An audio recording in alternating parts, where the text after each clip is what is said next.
ছাত্রছাত্রীরা ইতিমধ্যে কিন্তু ফুড এসআই পরীক্ষা চলেই এলো।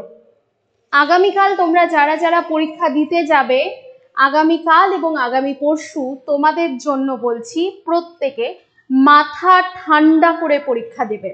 এতদিন পর্যন্ত যা যা তোমাদেরকে আমরা করিয়েছি, আমরা তোমাদের যা যা কোশ্চেন অ্যান্সার দিয়েছি সেগুলো আরেকবার পারলে ঝালাই করে নাও। আর যদি ঝালাই করা হয়ে থাকে এখন আর বই খাতা খুলো না, চুপচাপ রেস্ট নাও, মাথাটা ঠান্ডা করো, মেডিটেশন করো।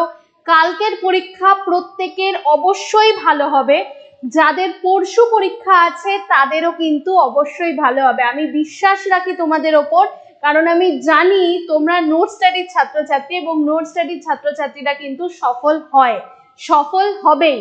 যেরকম ভাবে শরীফ পেরেছে, যেরকম ভাবে পায়েল পেরেছে, যেরকম ভাবে কিন্তু আরো অন্যান্য ছাত্রছাত্রীরা পেরেছে, তুমিও কিন্তু পারবে।